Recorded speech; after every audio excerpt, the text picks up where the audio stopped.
දැන් මේ පරිවිමර්ශන සූත්‍රයේ බුදුහාමුදුරුවෝ දේශනා කළා මේ අභිරත සංකාර තුනක් මේ නිවන සහ මුලින්ම අයින් කරන මේ ආගම්වල තිබුණ අභිරත සංකාර. පුඤ්ඤ අபிසංකාර කියන්නේ මොකද්ද? පළවෙනි එක පුඤ්ඤ අபிසංකාර, දෙවෙනි එක අපුඤ්ඤ අபிසංකාර, තුන්වෙනි එක අනෙඤ්ඤ අபிසංකාර. පරිවිමර්ශන සූත්‍රය කියලා සූත්‍රයක් ත්‍රිපිටකයේ තියෙනවා. ඕනනම් ඕන කෙනෙකුට ගිහිල්ලා බලන්න. බුදුහාමුදුරුවෝ මේක කිව්වේ පුඤ්ඤාභිසංකාර, අපුඤ්ඤාභිසංකාර, අනිඤ්ඤාභිසංකාර තමයි අභිරත සංකාර හැටියට. ඒක මිදි නිදහස් වීම තමයි අනබිරත සංඥා හැටියට දුන්නේ. දැන් පුඤ්ඤාභිසංකාර කියන්නේ පින්කමක් කරලා පිනෙන් පැවැත්ම තුල තියෙන ලෞකික භෞතික යමක් ඉල්ලන එක.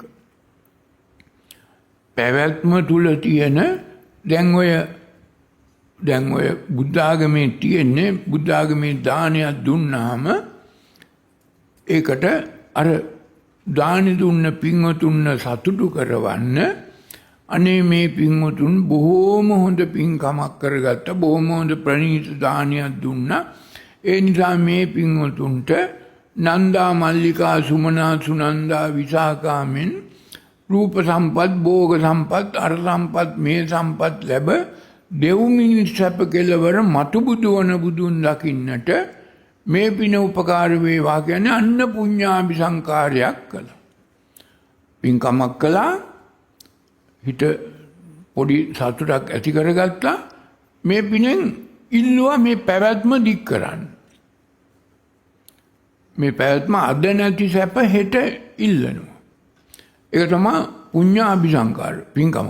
නමුත් බුදුහාමුදුරුවෝ කිව්වේ මේ පින්කමක් කරලා පින් දීලා පවර්ලා අනුමෝදන් කළා පිහිටවලා පින කුසලයක් බවට පත් කරගන්න. පින කුසලයක් බවට පත් කරගන්න බුදුහාමුදුරුවෝ කිව්වේ.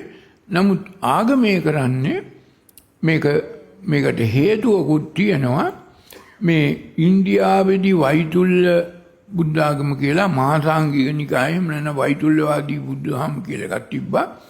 මේ වෛතුල්‍ය බුදුවාදී බුදුදහමේ හිටියා බොහොම ප්‍රසිද්ධ නාගර්ජුන පාදයන් වහන්සේ කියන මහායාන බෞද්ධ පඬිවරයෙක් බුදුහාමුදුරුවෝ පිරිනිවන් පාලා අවුරුදු 850කට විතර පස්සේ ඉන්දියාවේ මහා නාගාර්ජුන පාදයන්. මේ නාගාර්ජුන පාදයන් කියන පුද්ගලයා මහායානික බෞද්ධ පඬිවරයෙක් ලෝකෙන් ප්‍රසිද්ධයි. ලිව්ව පොතක් සද්ධර්ම පුණ්ඩරික සූත්‍රය කියලා. ඒක තමයි මේ ඔය වෛතුල්‍යවාදී බුද්ධ ආගමේ තියෙන ප්‍රධානම සූත්‍රය. මේ සද්ධර්ම පුණ්ඩරික සූත්‍රයේ 19 වෙනි 20 වෙනි පරිච්ඡේද දෙකේම මේක අර අපේ හාමුදුරු නමක් මට මතක නෑ ඒ හාමුදුරුවන්ගේ නම සිංහලට පරිවර්තනය කළා. දැන් තියෙනවා කඩවල ගන්න උනත් මේ සද්ධර්ම පුණ්ඩරික සූත්‍රයේ සද්ධර්ම පුණ්ඩරික සූත්‍ර 14ක් තියෙනවා වෛතුල්‍ය ආදී නිකායේ.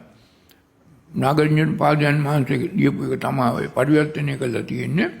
ඒක 19 වෙනි පරිච්ඡේදයේ 20 වෙනි ඡේදයේ තමයි තියෙන්නේ.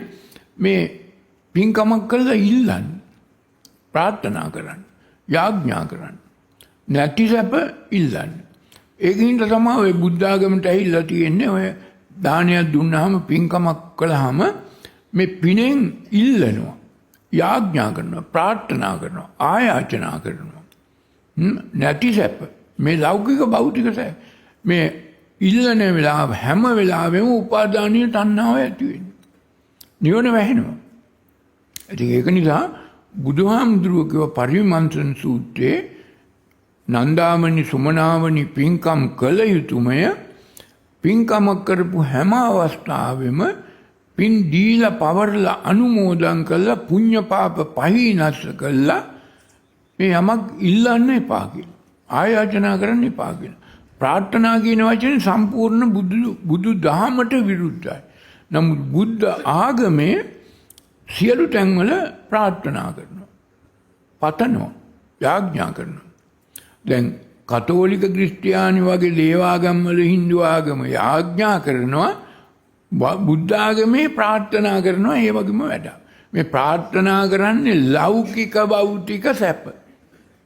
නිවන වැහෙනවා. ඒක නිසා පින්කමක් කරලා ඒක අபிසංකාරයක් කරගන්න වනම් ඔය ඉල්ලනකොට ඒක අபிසං.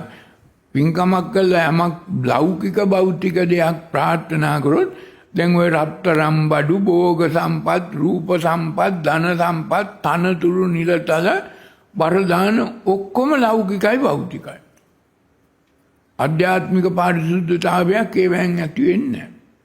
ඉතින් ඒක නිසා මේ පින්කමක් කරලා ඒක අபிසංකාරයක් බවට පත් කර ගන්නවා නම් පිනෙන් යමක් ඉල්ලනවා නම් පින්කම් කළා ප්‍රාර්ථනා කරනවා නම් ආයාචනා කරනවා නම් ඒක පුණ්‍යාභිසංකාරයක්. ඒකෙන් නිවන වැහෙනවා. ඒකෙන් අභිනිවේෂානුසය උපදිනවා කියලා පරිනිවන් විමර්ශන සූත්‍රයේ තියෙන. බුද්ධ ආගමේ තියෙන්නේ පින්කමක් කරලා ඉල්ලන එක ප්‍රාර්ථනා කරන එක ආයාචනා කරන එක ආඥා කරන එක. මේ ඉල්ලන්නේ නිවන නෙමෙයි. නිවන ඉල්ලලා ලබා ගන්න බෑ.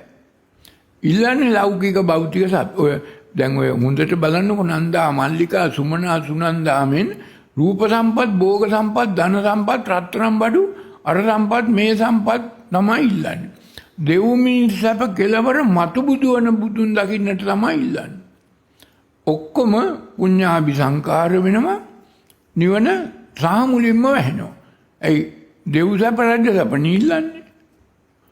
එක්කොනේ ලෞකික සපල. හැබැයි මේකේ තියෙන්නේ ඔක්කොම මේ ගෑනු අයගේ නම්.